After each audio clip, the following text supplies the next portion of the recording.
सावधान, प्रारंभ करते हैं।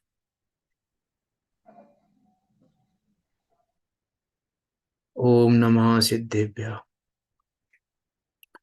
नमो अरिहन्ताणं, नमो सिद्धाणं, नमो आयर्याणं, नमो वज्रायाणं, नमो लोये सब्बसाहुणम्। मंगलम भगवान वीरो, मंगलम गौतमो गणि, मंगलम कुंद कुंदार्यो, जैन धर्मोस्तु मंगलम। सर्व मंगल मांगल्यम, सर्व कल्याण कारकम, प्रधानम सर्व धर्माणां, जैनम जयतु शासनम, जैनम जयतु शासनम। यस्य स्वयं स्वभावाप्ति, अभावे कृतस्नकर्मणा, तस्मै संज्ञानिरूपाय, नमोस्तु परमात्मने। प्रगटा सहज स्वभाव निज, हुए करम अरिनाश, ज्ञान रूप परमात्म को, प्रणमो मिले प्रकाश, प्रणमो मिले प्रकाश। आचार्य पूज्यपाद स्वामी द्वारा विरचित यह इष्टोपदेश नामक ग्रंथ, जो कि 51 गाथाओं में निबद्ध है और 51 गाथाओं के माध्यम से जो हमको इष्ट का उपदेश दे रहा है, ऐसा यह संसार से सिद्ध दशा की ओर ले जाने वाला, मुक्ति का मार्ग दिखाने वाला, आत्म अनुभव को दिखाने वाला, आत्म अनुभव के आनंद को बताने वाला, ऐसा यह अद्भुत व अनुपम ग्रंथ जिस पर हमारी चर्चा चल रही है। इसमें हमारी चर्चा 46 नंबर की गाथा पर चल रही थी कल तक।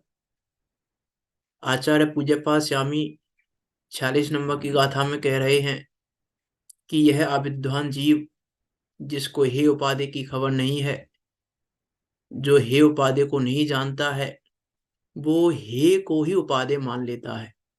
हे को ही उपाधि मानकर इस पुद्गल द्रव्य को, शरीर आदि को अभिनंदिता है, श्रद्धता है, इसीलिए 4 गतियों में भ्रमण करता है। इसीलिए ये पुद्गल द्रव्य 4 गतियों में इसका साथ नहीं छोड़ता। इस पर चर्चा हो गई है हमारी।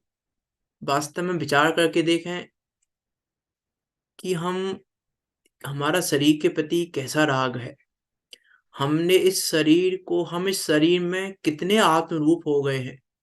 जो आत्म रूप की चर्चा की ना, वहां आत्म रूप और अपना रूप, आत्म रूप मानता है और अपनापन मानता है बाकी पूरे द्रव्यों में।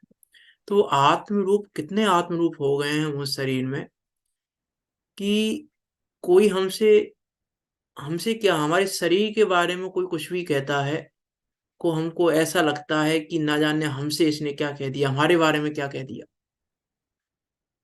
जबकि आत्मा के बारे में कुछ भी नहीं कहा है उसने। उस सामने वाले ने जो भी कहा है वो शरीर के बारे में कहा है, लेकिन शरीर के बारे में सुनकर हमको ऐसा लगता है कि ना जाने हमसे ऐसा क्या कह दिया इसने। हम कितने आत्म रूप हैं उस शरीर में, कितना हमने उस शरीर को ऐसा माना हुआ है यही मैं हूं बस, उसके आगे हमारी सोच ही नहीं जाती है।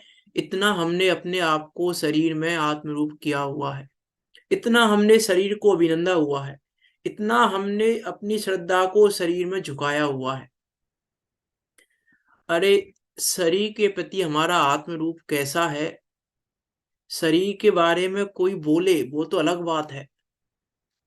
यदि आज कोई किसी कागज पे हमारा नाम लिखा हुआ हो और उस कागज को फाड़े, तो हमको ऐसा लगता है कि पता नहीं इसने क्या कर दिया हमारे साथ।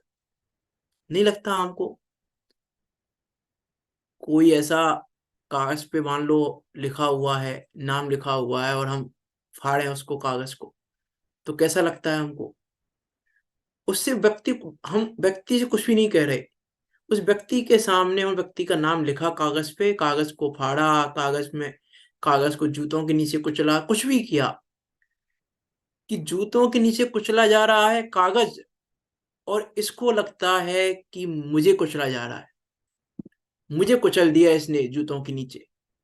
मैं इसके शरीर के प्रति, शरीर के नाम के प्रति कितना आत्म रूप पना है, इसको लगता ही नहीं है, हमको लगता ही नहीं है कि नहीं।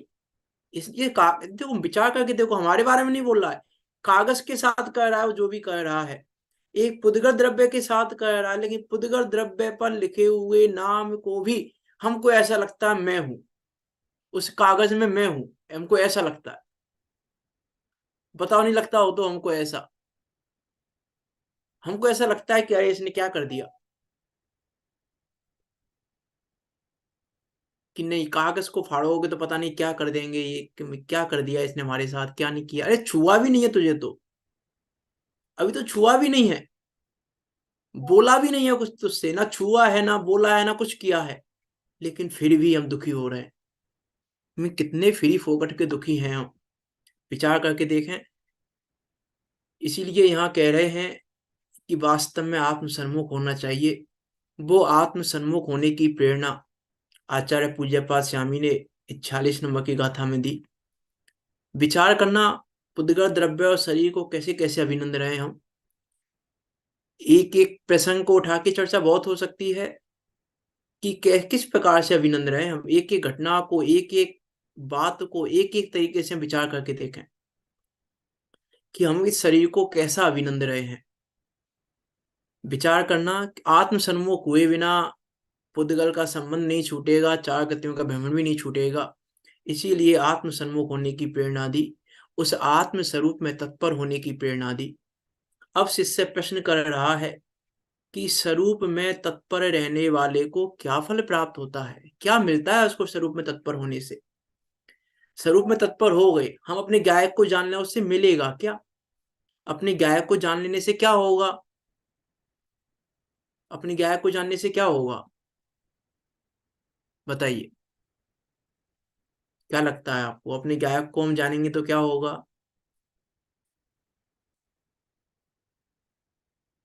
का वेदन होगा। हाँ, सुख का वेदन होगा, तीन आनंद की प्राप्ति होगी और और कर्मों से दूर हो जाएंगे। मोक्ष जो प्राप्त हो जाएगा। भाव कर्म जो अपने बांध रहे ना राग द्वेष के, उनका भाव हो जाएगा। चलो विचार करते हैं यहाँ क्या कह रहे हैं आचार्य पूज्य पाद स्वामी, बाकी और सबके क्या आंसर हैं, क्या कहना चाह रहे हैं आप, गायक को जानने से क्या लाभ होने वाला है? बता तो दिया, सब सुख की नहीं, बाकी प्राप्ति और होगी। साधन में से पूछ रहा हूँ मैं, बाकी सबकी क्या राय है। आचार्य पूज्य पाद स्वामी को सुनेंगे, फिर हम आचार्य पूज्य पाद स्वामी क्या बता रहे हैं, हमको क्या क्या लग रहा है अभी, गायक को हम क्यों जानना चाह रहे हैं, गायक को जानने के क्या फायदे हैं, गायक को जानने से क्या होगा, बाकी सभी बताएं। एक बार क्या राय है आपकी?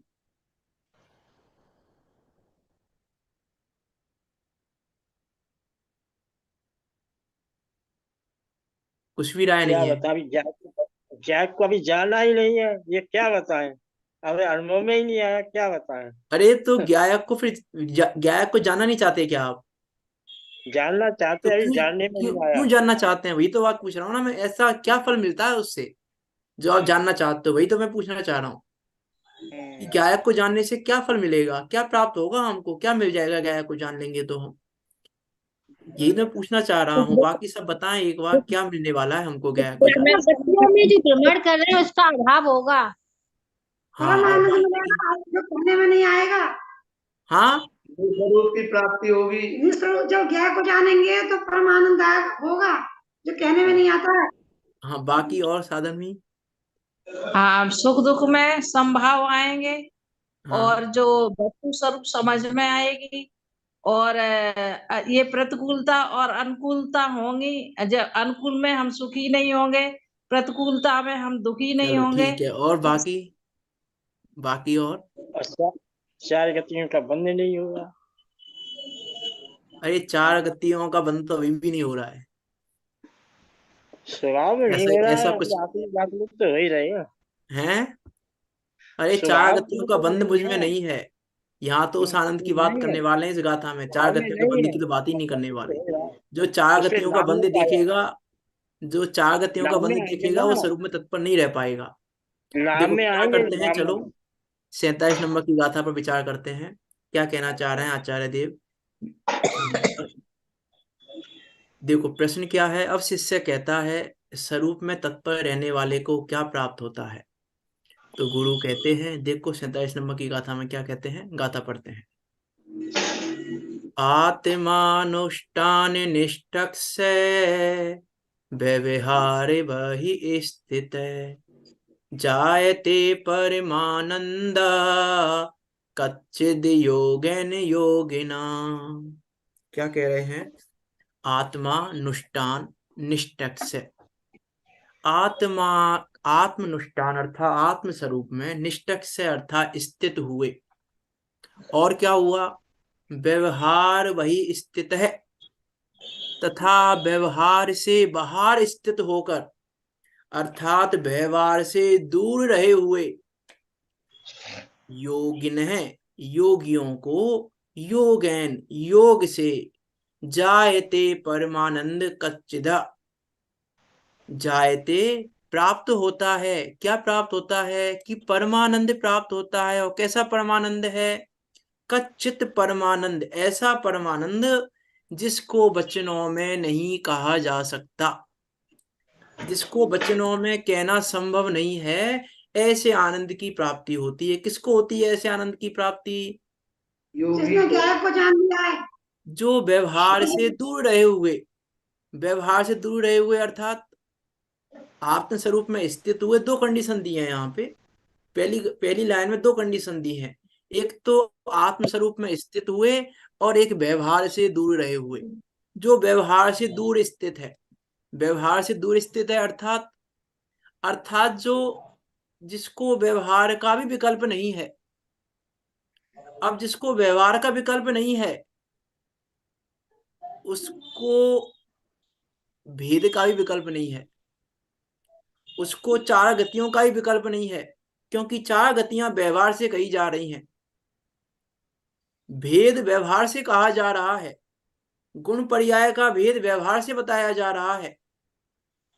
अर्थात जो उस अभेद, जो गुण पर्याय से अभेद है, ऐसे उस अभेद द्रव्य में लीन है। जिस उसको ये विचार नहीं है कि ज्ञान गुण मेरा, दर्शन गुण मेरा, चारित्र्य गुण है मेरा, सुख गुण है मेरा। अरे सुख गुण की भी जिसको खबर नहीं है, वो आनंद को, उस आनंद को प्राप्त करता है स्वरूप में तत्पर रहने वाला। स्वरूप में तत्पर वो हो पाता है, और वो उस आनंद को प्राप्त करता है। आत्म स्वरूप में स्थित हुए और व्यवहार से दूर रहे हुए, अर्थात बाहर रहे हुए। देखो इसका पदानुवाद पढ़ते हैं। ग्रहण त्याग व्यवहार बिन, जो निज में लवलीन, योगी को हो ध्यान से परमानंद नवीन। उस योगी को वो परमानंद होता है जो अनिर्वचनीय है, वचनों से नहीं कहा जा सकता। वचनों से कैसे कहें उस आनंद को, जिस आनंद की प्राप्ति वह स्वरूप में तत्पर रहने वाला करता है, जिसको गहन त्याग का व्यवहार नहीं है, कि मैं क्या ग्रहण कर रहा हूं और क्या त्याग कर रहा हूं, इसका भी विचार नहीं है उसको, कि मैंने अनादिकाल से राग किया है, कि राग तूने कब किया है, जिसको ये विकल्प भी नहीं है। इसीलिए वो जीव राग के काल में भी आनंदित होता है। चतुर्थ गुणस्थान वर्ती जीव है, पंचम गुणस्थान वर्ती जीव है, राग तो है बाकी अभी, लेकिन उस राग के काल में भी वो आनंदित रहता है। वो आनंदित रहता है क्योंकि उसको व्यवहार से दूर है, व्यवहार में नहीं जाता, वो व्यवहार में नहीं जाता है, और निज में ही लवलीन है। जिसने निज को ही ध्याया है, निज को ही जान रहा है, बाहर में क्या है इसका उसको विकल्प भी नहीं है, कि बाहर में क्या हो रहा है। अरे बाहर में क्या हो रहा है, जिसको अपने गुण पर्यायों का विकल्प नहीं है, वो बाहर के विकल्पों की तो चिंता कैसे करेगा, बाहर के विकल्पों तो करेगा कैसे। जिसको अपने गुण पर्याय का विकल्प नहीं है वो बाहर के विकल्प कैसे करेगा, बाहर के विकल्पों में नहीं जाता वो जीव। उस ध्यान दशा की बात कर रहे हैं, उस ध्यान की बात कर रहे हैं जिस समय यह जीव व्यवहार को भी छोड़कर उस निश्चयात्मक, उस गुण पर्याय से अभेदात्मक उस ज्ञान मात्र सत्ता में लीन रहता है। उस लीनता में उसको आनंद होता है, और वो आनंद कैसा है कि वो आनंद अनिर्वचनीय है, वचनों से नहीं कहा जा सकता। देखो मुख्य रूप से यदि हम कहें, मुख्य रूप से ऐसा आनंद मुनिराजों को और उसके ऊपर के गुण स्थान वालों को होता है, जिस आनंद की यहाँ चर्चा कर रहे हैं। और क्वांटिटी में अंतर करके हम चतुर्गुण स्थानवर्ती पंचम गुण स्थानवर्ती को भी ऐसा आनंद होता है। उसमें लाइन आती है छठवीं ढाल में, क्या लाइन आती है, यो यो चिंत है निज में थिर वहे, तिन अकथ जो आनंद लहो, तो इंद्र नाग नरेंद्र वा है मिंद्र के नाही कहो। ऐसा ऐसा आनंद उपजता है, ऐसा आनंद उत्पन्न होता है कि स्वरूप में तत्पर रहने का क्या लाभ है, कि स्वरूप में गायक को जानने का, स्वरूप को जानने का लाभ ये नहीं है कि मोक्ष हो जाएगा हमको, ये लाभ नहीं है। ये लाभ नहीं है गायक को जानने का कि मोक्ष हो जाएगा, ये लाभ भी नहीं है गायक को जानने का कि केवल ज्ञान हो जाएगा, ये लाभ भी नहीं है गायक को जानने का कि हमको सम्य दर्शन हो जाएगा। गायक को जानने का लाभ है कि मैंने मुझको जान लिया, बस मैंने उस आनंदमय वस्तु को जान लिया, अब सब अपने आप हो जाएगा। अब उसको आनंद नहीं है, अब उसको ये विकल्प नहीं है। यदि वो विकल्प में जाएगा तो इस आनंद को प्राप्त नहीं कर पाएगा। हम चर्चा कर चुके हैं पहले, सामान्य की विशेष की चर्चा हम पहले कर चुके हैं काफी, कि उन विकल्पों में जाएगा तो आनंद नहीं कर पाएगा। जहां भी यह जीव विकल्पों में जाएगा वहां आनंद नहीं कर पाएगा। आनंद तो वास्तव में निर्विकल्प दशा में ही हो सकता है। इसीलिए जिस समय वो आत्मा का अनुभव कर रहा है, स्वरूप में तत्पर हो रहा है, उस समय उसको विकल्पों का भी विकल्प नहीं है। उसको विकल्प नहीं है ये कि क्या करना है, कैसे करना है, क्या होगा क्या नहीं होगा, उसको विकल्प नहीं है, क्योंकि वो जानता है कि मेरा स्वभाव कैसा है। जिसका वो अनुभव कर रहा है, जिसमें वो तत्पर हुआ है, जिसको उसने जाना है, वो स्वभाव कैसा है कि वो स्वभाव तो सहज है, शुद्ध है, आकृत है, अमल है, अमल है, सहज है, शुद्ध है, और कैसा आकृत है, किया हुआ नहीं है किसी का, कोई उसमें कुछ करने वाला नहीं है, किसी की उसमें चलती नहीं है, और सहज है, सहज हो रहा है। सहजता का नाम क्या है, सहज हो रहा है, विकल्प ही नहीं करना है, विकल्प करने से नहीं हो रहा है। वो ये जान रहा है कि विकल्प करने से कुछ नहीं हो रहा है, सब कुछ सहज रूप से हो रहा है, ऑटोमेटिकली हो रहा है, कहीं कुछ भी करने की व्यवस्था नहीं है। वो ये जानता है, इसलिए सुखी है, इसलिए आनंदमयी है। हमको करने का विकल्प है, इसीलिए हम दुखी हो रहे हैं। हमको कुछ ना कुछ विकल्प है कि ये करेंगे तो काम होगा, ये करेंगे तो काम होगा, लेकिन वो जान रहा है कि मैं अपने में कुछ नहीं कर पा रहा हूं, मेरे में ही मेरा काम विकल्पों से नहीं हो रहा है, दूसरे का काम तो कैसे होगा। जब मेरा काम विकल्पों से नहीं होगा, दूसरे का कैसे हो सकता है। उसने उस स्वभाव को जाना है, उस स्वभाव को जानने पर अब कुछ भी करना शेष नहीं रहा। अब क्या करना शेष रहा, जिसकी उसे आशा होगी करने की, जिसकी उसको वांछा होगी करने की, अब कोई आशा नहीं है उसको। अब उसको ये चिंता नहीं है कि पता नहीं कहीं मैंने नरक गति का बंद तो नहीं कर लिया, नरक में तो नहीं चला जाऊंगा, कहीं मैं तिरंज में तो नहीं चला जाऊंगा, कहीं मैं कहाँ चला जाऊंगा, कहीं मैं बंद तो नहीं कर लिया, कहीं समय दर्शन होने से पहले ही बंद कर लिया हो, कहीं कुछ कर लिया हो। उसको चिंता नहीं है। बोले नरक गति में जाऊंगा तो भी मैं तो सहज शुद्ध अमल अकृत स्वभाव वाला हूं, मैं तो वहां पर भी एक ज्ञान मात्र सत्ता वाला हूं। नरक में जाऊंगा तो भी, तिरंज में जाऊंगा तो भी, मनुष्य में रहूंगा तो भी, सिद्ध बन जाऊंगा तो भी, निगोद में जाऊंगा तो भी उसको ना कहीं जाने का डर है, ना तो कहीं जाने का भय है। उसको जीव को ना तो कहीं जाने का भय है, ना कहीं कुछ पाने की इच्छा है। ना तो कहीं जाने का भय है कि नरक में चला जाऊं, कि तीरथ में चला जाऊं, कि निगोद में चला जाऊंगा, कहीं भय नहीं है उसको जाने का। और कुछ पाने की इच्छा भी नहीं है उसको, कि स्वर्ग पालूं, कि सिद्ध दशा को पालूं, कि मोक्ष को प्राप्त कर लूं। उसको आशा नहीं है, वांछा नहीं है। क्यों वांछा नहीं है? क्योंकि उस स्वभाव में लीन हुआ है, वो उस स्वभाव में तत्पर हुआ है, उस स्वभाव को उसने जाना है जिस स्वभाव में अब कुछ करने की वांछा ही नहीं रही। क्योंकि जो कुछ है वो सब उसने पा लिया, कि सब कुछ है ना मेरे पास, क्या क्या कमी है? कमी नहीं कुछ दिखलावे, कुछ कमी तो नहीं दिख रही। विकल्प कब आता है? विकल्प कब होता है हमको? जब हमको लगे कि कुछ कमी है हमारे पास। जब हमको लगे कि हमारे पास पैसा नहीं है तो हमको पैसा कमाने का विकल्प आएगा। जब हमको लगे कि भाई हमारा शरीर स्वस्थ नहीं है तो स्वस्थ करने का विकल्प आएगा। जब कमी लगेगी, जब हमको लगेगा कि खाने पेट में भूख लग रही है, कमी है भोजन की, भोजन करना है तो भोजन करने का विकल्प आएगा। जब कमी लगेगी तो विकल्प आएगा। अब वहां उसको कमी लगी नहीं रही है, उसको वहां कमी लगी नहीं रही है, क्योंकि वहां तो उसने उस ज्ञान को जान लिया जिसमें आनंद ही आनंद है। अब उस पे तो आनंद का प्रचुर भंडार मिल गया उसको। जब आनंद का प्रचुर भंडार मिल गया तो अब किसका विकल्प करेगा वो?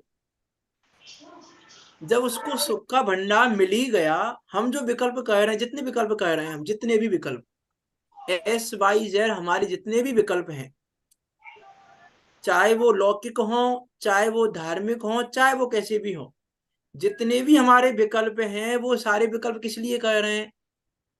किसके लिए कह रहे हैं वो विकल्प? किसके लिए कह रहे हैं? सुख के लिए कर रहे हैं। सुखी होने के लिए। क्योंकि हमारा एकमात्र प्रयोजन सुखी होना है। तो जितने भी हम विकल्प कह रहे हैं वो सुखी होने के लिए कह रहे हैं। जितने भी हम दुखी हो रहे हैं सुखी होने के लिए हो रहे हैं। जितने भी हम दुखी हो रहे हैं किस लिए हो रहे हैं? दुखी, सुखी होने के लिए। सुखी होने के दुखी हो रहे हैं, हमको दुख नहीं लग रहा है, वो दुखी हो रहे हैं हम किसके लिए? सुखी होने के लिए। अब लेकिन उसको सुख का भंडार मिल गया। अब सुख का भंडार मिल गया तो अब किस चीज का विकल्प करेगा? किस लिए दुखी होगा वो जीव? वो आनंद प्राप्त कर लिया उसने, क्योंकि उसने उस सुख को प्राप्त कर लिया है। उस सुख का भंडार उसको मिल गया है। उसको वो चीज मिल गई है जहां से सुख का झरना बह रहा है, जहां से सुख ही सुख झड़ रहा है, जहां से आनंद ही आनंद झड़ रहा है। उसको वो इस स्रोत मिल गया है। अब वो स्रोत मिलने के बाद कौन इच्छा करेगा बाहर में सुख की? कौन कौन करेगा विकल्प? क्योंकि उसने ये जाना है। वो लाइन आती है देखो उसमें, कौन सी रचना में आती है वो लाइन? शांतनु अष्टक में, अपने में सर्वस्व है अपना, पर द्रव्यों में लेस नहीं। हो विमूढ़ पर मैं ही क्षण क्षण, करो व्यर्थ संक्लेश नहीं। अरे विकल्प अकिंचित कर ही, ज्ञाता हो ज्ञाता ही रहो। व्यग्र न हो, क्षुब्ध न हो। व्यग्र नहीं होता वो, क्षुब्ध नहीं होता वो, जो ज्ञान को ज्ञान मात्र जानता है, जो ज्ञाता को ज्ञाता रूप से जानता है। व्यग्र न हो, क्षुब्ध न हो, चिदानंद रस सहज पियो। शांत चित्त हो, निर्विकल्प हो, आत्मन निज में तृप्त रहो। वो तृप्ति है उसको। शांत चित्त है, निर्विकल्प है। इसीलिए क्यों है? क्योंकि वो निज में तृप्त है। शांत चित्त हो, निर्विकल्प हो, आत्मन निज में तृप्त रहो। व्यग्र न हो, क्षुब्ध न हो, चिदानंद रस सहज पियो। उसको वो इसलिए तृप्ति है। उसको तृप्ति किस लिए है? क्योंकि उसने अपना सब कुछ अपने में पाया है। अब देखो, जब हम व्यवहार में जाएंगे, व्यवहार में जाएंगे तो विकल्प खड़ा होगा, और विकल्प खड़ा होगा तो फिर आनंद नहीं होगा। जहां विकल्प खड़ा होगा ना, वहां आनंद नहीं होगा। जैसे हमने एग्जाम्पल दिया था पहले, माँ और बेटे का। किसी को याद आया एग्जाम्पल? सामान्य और विशेष में दिया था हमने एग्जाम्पल। सामान्य का आविर्भाव और विशेष का तिरोभाव। यदि वो ये विकल्प करेगा बच्चा कि मेरी माँ गोरी है, मेरी माँ काली है, मेरी माँ बूढ़ी हो गई है, मेरी माँ ऐसी है, मेरी माँ मोटी, मेरी माँ ऐसी, जैसा भी जो जो भी विकल्प करेगा, उन विकल्पों को करेगा, तो वो आनंद नहीं ले पाएगा। जो बच्चा इन विकल्पों को नहीं कर रहा, वो जो मातृत्व पने का आनंद ले रहा है, वो आनंद नहीं ले पाएगा, क्योंकि वो फिर इनमें फंस जाएगा। ऐसे ही हम फंस गए। क्या फंस गए हम? अब सम्य दर्शन नहीं हो रहा है, सम्य दर्शन नहीं हो रहा है। इतना समय बीत गया ग्रंथ पढ़ते पढ़ते, समय दर्शन नहीं हो रहा है। ये परेशानी है कि नहीं है हमारी, कि समय दर्शन नहीं हो रहा है। समय दर्शन कैसे हो, ये परेशानी है हमारी कि क्या करें। बातें सारी हो चुकी हैं पहले भी कि क्या करें। इतना समय हो गया ग्रंथों को पढ़ते पढ़ते, लेकिन हमारे परिणाम नहीं, हमारे परिणाम तो अभी भी वैसे के वैसे हैं। हमारे परिणाम तो अभी भी ऐसे ऐसा हो जाता है, हमारे परिणामों में ऐसा हो जाता है, हमारे परिणामों में। दुखी है कि नहीं हम? किस लिए दुखी हो रहे हैं? कि हम उसको नहीं देख रहे जिसको जानने पर ये सब नहीं होता। हम किसके पीछे पड़ रहे हैं? हम उसके पीछे पड़ रहे हैं जो स्वयं से तो नहीं होगा। जिसको जानने पर होगा उसको जान ही नहीं रहे। जिसको जानने पर ये परिणाम मिटेंगे उसको जान नहीं रहे। जिसके जानने पर सम्य दर्शन होगा उसको जान नहीं रहे। और किसके पीछे पड़े हुए हैं कि ये नहीं हो रहा, ये नहीं हो रहा, ये नहीं हो रहा। अब उसको ये विकल्प नहीं है। अब उसको ये विकल्प नहीं है, तो भी तो वो आनंदित है। वो आनंदित इसीलिए है कि उसको विकल्प नहीं है। हमको बहुत सारे विकल्प हैं। हमको किस चीज का विकल्प नहीं है? विचार करके देखो, हमको क्या क्या विकल्प हैं। हम किन किन विकल्पों से दुखी हो रहे हैं। देखो, गलत में मत लेना, स्वच्छंद भी मत होना। उसको ये विकल्प भी नहीं है कि मैं जिनवाणी पढ़ूं। ये विकल्प भी नहीं है उसको। उसको ये विकल्प भी नहीं है कि मैं जिनवाणी सुनूं। उसको ये विकल्प भी नहीं है कि मैं देव दर्शन करूं। ये विकल्प भी नहीं है उसको। ये क्योंकि ये विकल्प भी कैसा है? ये विकल्प भी दुख का कारण है। ये विकल्प आनंददायी नहीं है। ये शर्मा विकल्प जी, आनंद देने वाला नहीं है। ये विकल्प भी नहीं है उसको। अब ये विकल्प भी कैसा कह रहा है? दुखी कह रहा है। ये विकल्प हमको क्या कह रहा है? दुखी। ये किसके लिए था? सुखी होने के लिए। लेकिन हम सुखी हुए कि दुखी हुए? इस विकल्प से देव शास्त्र गुरु की शरण किसके लिए थी? दुखी होने के लिए, सुखी होने के लिए थी? कि सुखी होने के लिए थी, और हम दुखी हो गए क्योंकि इन विकल्पों में उलझ गए। क्योंकि जो करना चाहिए था वो तो किया नहीं। मूछमार प्रकाशक में अरियंतों के स्वरूप में क्या कहा टोडामल जी ने? कि दर्शान, अपना स्वरूप दर्शाने को प्रतिबिंब में समान है। अब हम अरियंत के दर्शन कर रहे हैं, और पंडित टोडामल जी क्या कह रहे हैं? प्रतिबिंब में समान है। और हम दर्शन करने के बाद भी क्या कह रहे हैं? हम रागी हैं, हम द्वेषी हैं। तो तुमने अपना प्रतिबिंब कहाँ देखा? फिर वो प्रतिबिंब कैसे हुए? प्रतिबिंब तो तब थे जब तुम अपने को रागी नहीं देखते, क्योंकि वो तो रागी नहीं है। तो आपने प्रतिबिंब के बिंब, प्रतिबिंब किसको कहते हैं? जिसमें बिंब दिखे उसको कहते हैं प्रतिबिंब। कि दर्पण में ये बिंब झलक रहा है, इसकी प्रतिकृति है। तो वो प्रतिकृति है हमारी। हम कह रहे हैं प्रतिबिंब है। अपना स्वरूप दर्शाने को प्रतिबिंब है वो। हमारे स्वरूप की प्रतिकृति है वो। तो हमारे स्वरूप की प्रतिकृति है, फिर भी हम कह रहे हैं कि हम रागी हैं। फिर भी हम कह रहे हैं कि हम द्वेषी हैं। तो हमने कहाँ दर्शन किए अरियन देव के? हमने अरियन देव के दर्शन कब किए फिर? इसका अर्थ है कि दर्शन नहीं किए हमने। कि दर्शन किए होते तो हमको रागी बना नहीं लगता। फिर हमको लगता कि जो निगोद में सो ही मुझ में, सो ही मुझ मजा। तब हमको ये लगता। अभी हमको क्या लग रहा है, हम दुखी किस लिए हो रहे हैं, अभी हमको लग रहा है कि अब क्या करें, राग तो है ही, और जब तक राग है जब तक तो संसार रहेगा ही। अब राग है तो फिर ये विकल्प तो आएगा ही, राग है तो ये आएगा ही। अब हमें राग है तो क्या कर सकते हैं। तो हमने दर्शन कब किए जैनदेव देव के, विचार करके देखो। हमने इसलिए जिन दर्शन को निज दर्शन का निमित्त इसलिए कहा क्योंकि वो प्रतिबिंब समान है, क्योंकि वो प्रतिबिंब समान है इसलिए कहा जिन दर्शन से निज दर्शन पा। लेकिन हमने हमने तो वहां भी क्या किया, वहां विकल्प किए, वहां भी हमने विकल्प किए। मैं रागी हूं, अभी राग दूर कैसे होगा, ये राग दूर नहीं होता है। अरे तुम भगवान के दर्शन कर रहे हो कि क्या कर रहे हो, ये भगवान के दर्शन नहीं है। आप कह रहे हो भगवान के दर्शन करते हुए क्या कह रहे हो, मैं रागी हूं। तो तुमने कहां देखा वो प्रतिबिंब। मेरा तो अर्थ यह है कि विकल्प है, और विकल्प तो दुख रूप ही है। जहां जहां जिस जिसको विकल्प है वो दुख रूप ही है। जैसा भी विकल्प है वो विकल्प दुख रूप ही है। कैसा भी विकल्प हो, जैसा भी विकल्प होगा, क्योंकि जिसने उस आत्म स्वरूप को जाना है, जो उस स्वरूप में तत्पर हुआ है, उसने तो क्या जाना है, अपने को पर भावों से भिन्न जाना है।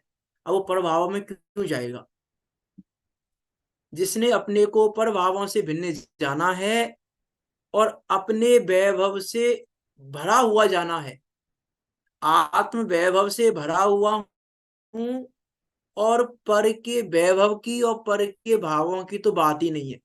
उनसे तो मैं अति भिन्न हूं, पर भावों से, पर द्रव्यों से अति भिन्न हूं, अति भिन्न अखंड निराला हूं। मैं निराला हूं, उस निराले को उसने जाना है जो निराला है, जो अद्भुत है, जो अनुपम है, उसको उसने जाना है। तो कैसे आनंद नहीं आएगा। उस अद्भुत अनुपम वस्तु को जानने पर आनंद ही आता है। फिर ये विकल्प नहीं आती कि अब क्या करूं, अब क्या करना चाहिए, उसको ही विकल्प नहीं आता। अभी जैसे मैंने एग्जांपल दिया था पहले भी, कि कोई गरीब व्यक्ति है, गरीब भीख मांग रहा है, जो कहानी आती है सेठ की। वो बच्चा भीख मांग रहा है, उसको पता नहीं है कि मैं करोड़पति हूं, और जिस समय उसको पता चला मैं करोड़पति हूं, उस समय उसको आनंद है। अब उसको ये नहीं है कि कपड़े तो फटे पहन रखे हैं, मैंने अभी पहले में कपड़े चेंज करके आऊं फिर आनंद करूंगा अपने करोड़पति होने का। करोड़पति होने का आनंद कब करेगा वो, जब कपड़े चेंज कर लेगा, जब भीख का कटोरा हाथ में लिया हुआ उसको फेंक देगा, और जब कपड़े चेंज कर लेगा, और जब एक अच्छा सा अपने लिए महल में रहने लग जाएगा, तब आनंद करेगा करोड़पति होने का। नहीं कि उसको मालूम पड़ते ही करोड़पति हो, उसको आनंद है। अब उसको ये चिंता नहीं है कि मैंने कपड़े कैसे पहन रखे हैं, अभी मैं उस झोपड़ी में ही रह रहा हूँ कि कहाँ रह रहा हूँ, अभी तो मेरी झोपड़ी है, अभी तो मैं अपने महल में गया ही नहीं हूँ, अभी आनंदित कैसे हो जाऊंगा मैं। अभी तो अपने तुरंत महल आनंद में जाऊंगा जब अच्छे अच्छे पकवान खाऊंगा। अभी तो मैं एक सूखी रोटी खा रहा था, अब मैं जब अच्छे अच्छे पकवान खाऊंगा, महल में रहूंगा, ऐसा करूंगा, तब आनंदित होऊंगा। मालूम पड़ते ऐसा ही ऐसा आनंद। सोचने वाला कब आनंदित होगा, जो ये सोचेगा कि पहले मैं महल ले लूं, फिर मैं अच्छे पकवान खा लूं, फिर मैं ये कर लूं, फिर मैं ये कर लूं। वो आनंदित नहीं हो सकता। उसको वैल्यू नहीं है। उसने अभी मैं करोड़पति हुई जान तो लिया, लेकिन वैल्यू नहीं है उसको करोड़ की। उसने ये समझा ही नहीं है। उसने सुन तो लिया मैं करोड़पति हूं, उसने ये सुना तो है कि मैं करोड़पति हूं, लेकिन उसको आनंद नहीं आ रहा है। इसका अर्थ है कि उसको वैल्यू नहीं है करोड़पति होने की, कि अभी उसको विकल्प आ रहे हैं। वो आनंद ना लेकर विकल्प कर रहा है, आनंद में ना जाकर विकल्प में जा रहा है। इसका अर्थ है कि उसको करोड़पति होने की वैल्यू नहीं है। में विचार करके देखो कि जो आत्म स्वरूप को जानता है, आत्म स्वरूप में तत्पर है, उसको फिर कहीं कोई परेशानी नहीं है। जैसे किसी का 1 करोड़ रुपए का हीरा है, और वो हीरा गटर में गिर गया, तो वो ये सोचेगा नहीं अब मैं गटर में कूदूं कि नहीं कूदूं, कि गंदा हो जाऊंगा कि ये हो जाऊंगा। देखो मैं सूट बूट पहन रखा है, सूट बूट पहन के टाई फाई लगा के हीरा लेके जा रहा था, गटर में गिर गया हीरा। अब वो क्या क्या क्या करेगा वहां पे। अब वो ये विकल्प करेगा कि अब ये दुकानदार है बहुत, इसमें कैसे जाऊंगा, पहले मैं घर पे जाता हूँ, घर पे जाके थोड़े गंदे से कपड़े पहन के आता हूँ, हीरा तो निकालना ही है। पहले मैं घर पे जाता हूँ, घर पे जाके ये सूट बूट टाई फाई सब उतारता हूँ, गंदे से कपड़े पहनता हूँ, फिर आके निकालूंगा। इतना ही विकल्प करेगा वो, कि विकल्प नहीं है, वो हीरा गिरा है, हीरा निकालना है, उसको वैल्यू हीरे की है, उसको सूट बूट की वैल्यू नहीं है, उसको गंदे होने की वैल्यू नहीं है, समाज के लोग क्या कहेंगे इसकी वैल्यू नहीं है उसको। उसको इसका विकल्प नहीं आ रहा है कि मैं सूट वूट पहन के कूदूंगा तो मेरे सूट वूट गंदे हो जाएंगे, मैं गंदा हो जाऊंगा, ये समाज वाले क्या कहेंगे कि देखो इतना बड़ा आदमी गटर में कूदा हुआ है। मैं उसको कोई विकल्प नहीं है। विकल्प क्यों नहीं है उसको? विकल्प इसलिए नहीं है क्योंकि वो हीरे के स्वरूप में तत्पर है, उसने उस हीरे के स्वरूप में लीन है, हीरे के स्वरूप को जान रहा है वो, उसको हीरे की वैल्यू पता है, उसको उस हीरे की वैल्यू पता है, इसीलिए उसको ये विकल्प नहीं आ रहे। वो अब कूदने में भी उसको अच्छा लग रहा है, उसको गटर में कूदना भी अच्छा लग रहा है, बेकार नहीं लग रहा है, गटर में कूदना भी उसको अच्छा लग रहा है। अभी मैं उस पॉइंट ऑफ व्यू से बात कर रहा हूं। उसका दूसरा भी एक व्यू है, उसका दूसरा भी एक व्यू है कि वो आलोचना भी करेगा, उस कूदने की भी आलोचना करेगा कि ऐसा प्रमाद क्यों आया मुझे, ऐसी गलती क्यों कि मैंने कि हीरा गिर गया मुझसे, है ना। वो फिर जो प्रमाद प्रमाद जाएगा, प्रतिक्रमण आदि करेंगे, फिर वो बात है, उस बात पे नहीं जा रहे हम अभी, उस पॉइंट ऑफ व्यू से बात नहीं कर रहे हैं।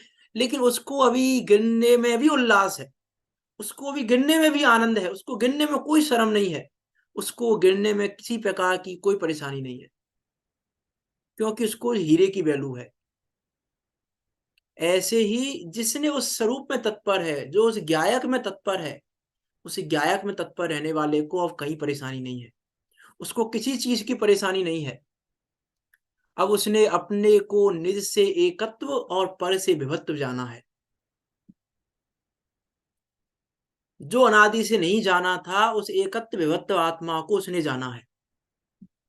अब जब उसने निज से एकत्व और पर से विभक्त आत्मा को जान लिया, तो बाहर में कहाँ एकत्व करेगा और कहाँ क्या करेगा वो जी।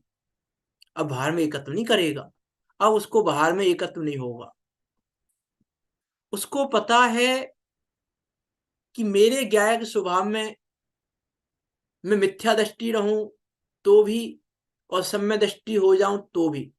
मिथ्या दृष्टि होने पर मेरा ज्ञान स्वभाव रंच मात्र भी कम नहीं होता, और सम्य दृष्टि होने पर मेरा ज्ञान स्वभाव रंच मात्र भी बढ़ता नहीं है।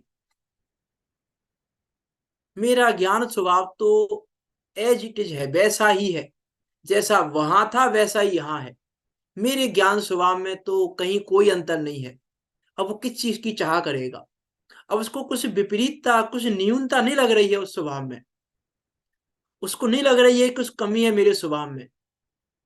अब पर की अपेक्षा नहीं है उसको, क्योंकि सब सब कुछ मिल गया उसको, कुछ भी नहीं रहा है, क्या रहा अपने स्वभाव में। और जिसको अपना सब कुछ मिल गया उसको सब कुछ ही मिल गया, जिसको सब कुछ मिल गया अर्थात अब क्या रह गया कि अभी अभी तो उसको आत्मा का अनुभव किया है, अभी उसको सिद्ध दशा कहाँ मिली है।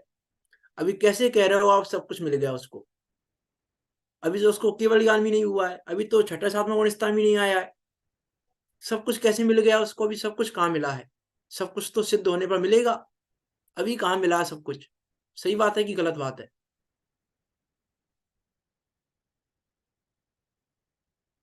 कि अरे उसने अपने आप में सब कुछ जाना है। अरे जिसके आश्रय से वो केवल ज्ञान होगा, जिसके आश्रय से वो सिद्ध दशा होगी, जिसके आश्रय से छठा सातवां गुण स्थान होगा, उस सब का आश्रय तो लिया हुआ है उसने, उसका आश्रय नहीं छोड़ा है। जिसके आश्रय से ये सारे गुण स्थान होंगे, जिसके आश्रय से केवल ज्ञान होगा, जिसके आश्रय से सिद्ध दशा होगी, उसका आश्रय लिया है उसने। अब कैसे कैसे विचार करेगा वो चीज का? अरे उसने अपने में उस अनंत शक्ति को देखा है, उसने अनंत शक्ति को जाना है। अब कैसे कैसे वो बाहर में, अब वो अपने आप में तुष्ट है। जो अपने आप में तुष्ट है वो बाहर में कैसे तुष्ट हो, बाहर में कैसे जाएगा? जब हम किसी आनंद में मग्न होते हैं, तो हमको बाहर का कोई विकल्प नहीं आता। जब हम अपनी मस्ती में मस्त होते हैं ना, तो हमको कुछ पता नहीं चलता बाहर क्या चल रहा है। जब अपनी मस्ती में मस्त होते हैं तो पता नहीं चलता हमको बाहर क्या चल रहा है। अभी कोई, हम अपनी मस्ती में मस्त हैं, कोई निकल गया यहाँ से, पूछा कौन निकला, बोला पता नहीं कोई निकला कि नहीं निकला, क्योंकि अपनी मस्ती में मस्त हैं हम।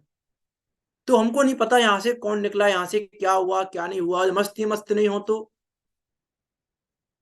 फिर हमको बड़ा व्यक्ति तो क्या, चींटी भी दिख जाती है कि देखो ये चींटी जा रही है, ये हो रहा है। ऐसे वो अपनी मस्ती में मस्त है, वो अपने उस ज्ञानानंद की मस्ती में मस्त है, उसको बाहर में कोई विकल्प नहीं आ रहा है। शक्ति अनंत देखते संतुष्ट हो गया, प्रभुता अलौकिक देखते मैं तृप्त हो गया। नहीं और कुछ सुहाए निज में मग्न रहूंगा, निर्मुक्त हूँ स्वभाव से, निर्मुक्त रहूंगा। शक्ति अनंत देखते संतुष्ट हो गया, क्या क्या क्या रह गया बाहर में। अपनी अलौकिक प्रभुता देख ली उसने, या तृप्त तो हो गया वो अपने में। उस आनंद की यहाँ बात कर रहे हैं, अनिर्वचनीय आनंद। वो आनंद अनिर्वचनीय है, वो आनंद वचनों में कैसे आएगा, वचनों में कैसे कहेंगे उस आनंद को हम। जिस आनंद की यहाँ आचार्य पूज्यपाद स्वामी बात कह रहे हैं, जो आनंद उस आत्म स्वरूप को जानने पर आता है, उस गायक को जानने पर आता है, अब किस चीज की चाह होगी उसको। अब कैसे चाह करेगा वो। उसने आनंद अपने में पा लिया, उसने अपने उस ज्ञान का स्पर्श कर लिया, जिस ज्ञान में आनंद ही आनंद भरा है, तो वो बाहर के स्पर्श की चाह क्यों करेगा। वो कैसे करेगा बाहर के स्पर्श की चाह। उसने उस आनंदमय वस्तु का स्पर्श कर लिया ना, उस आनंदमय वस्तु का स्पर्श करने पर बाहर किसी भी विषय का स्पर्श करने की इच्छा नहीं होती। अरे उसने अपने उस निजानंद रूपी रस को पी लिया, अब बाहर में उसको कौन सा रस पीने की इच्छा होगी, कौन सा स्वाद लेने की इच्छा होगी उसको। जिसने अपने उस निजानंद रूपी रस को पी लिया है, जिसने अपने उस अगंध अगंध स्वरूपी आत्मा को जान लिया, और बाहर में कैसे सुगंध है कि दुर्गंध है, इन विकल्पों में क्यों जाएगा। उसको रस कैसे आएगा सुगंध का या दुर्गंध का। उसने अपने उस अगंध स्वभावी आत्मा को जाना है, उसने अपने अगंध स्वभावी गायक को जाना है। अब उसको बाहर, उसने अपने उस गायक स्वभावी आत्मा को देखा है, अब बाहर में देखने की इच्छा क्यों होगी। उसने लखा है अपने गायक को, उसने अपने गायक को देखा है, तो बाहर की इच्छा कैसे होगी देखने की। पांचों इंद्रियों के विषय घटा रहा हूं मैं, पांचों इंद्रियों के विषयों की इच्छा कैसे होगी उसको। और जिसको ये इच्छा नहीं होती, वो आनंदमय रहता है, उसको आनंद होता है, वो आनंदमय ही रहता है। इसीलिए यहां कह रहे हैं कि आत्म स्वरूप में स्थित हुए, दो कंडीशन दी हैं, आत्मानुष्ठानिष्ठस्य और व्यवहार वही स्थित है। ऐसा जीव उस अनिर्वचनीय आनंद को प्राप्त होता है, जो आत्म स्वरूप में स्थित हुआ और व्यवहार से दूर है। जो व्यवहार से दूर रह रहा है, व्यवहार में नहीं जा रहा है। कौन से व्यवहार में नहीं जा रहा है, असद्भुत में कि सद्भुत में। संयोग वाले व्यवहार में भी नहीं जा रहा। वो ना असद्भुत व्यवहार में जा रहा है, ना सद्भुत व्यवहार में जा रहा है। नहीं जा रहा, कोई विकल्प नहीं। हाँ, ना तो संयोगों वाले व्यवहार में जा रहा है, असद्भुत व्यवहार में भी नहीं जा रहा है, और सद्भुत व्यवहार में भी नहीं जा रहा है। यदि सद्भुत में जाएगा तो भी दुखी है, असद्भुत में तो दुखी है ही। असद्भुत में दुखी है ही, लेकिन सद्भुत में भी जाएगा तो दुखी होगा। इसीलिए वो व्यवहार से दूर रह रहा है, व्यवहार से दूर रहकर आत्म स्वरूप में स्थित हुआ है। ऐसा योगी उस अनिर्वचनीय आनंद को प्राप्त करता है। यह है गायक में, गायक को जानने का फल। गायक को जानने का ये फल नहीं है कि चार गतियों का अभाव हो जाता है। गायक को जानने का ये फल नहीं है कि अनुकूलताएं प्रतिकूलताएं मिट जाती हैं। अरे अनुकूलता प्रतिकूलता का विकल्प भी नहीं है उसको, कि ये अनुकूल है कि प्रतिकूल है। अनुकूलता प्रतिकूलता का विकल्प आ जाए तो इष्टनिष्ठ दुखी बुद्धि हो, हो गई। तो एक मिथ्यात्व हो गया फिर तो। यदि अनुकूलता सही। प्रतिकूलता का विकल्प आए उसको तो ये विकल्प भी नहीं है अनुकूलता प्रतिकूलता होगी, उसको ये विकल्प भी नहीं है कि मोक्ष होगा कि नहीं होगा, उसको कोई विकल्प नहीं है निजानंद उस रसलीन हो गया। हाँ, निजानंद रसलीन, वो कुछ निजानंद रसलीन की अवस्था है। उस अवस्था की यहाँ बात कर रहे हैं, ये गायक को जानने का फल है। इसीलिए गायक को जानना है। गायक को किस लिए जानना है? आनंद में रहने के लिए।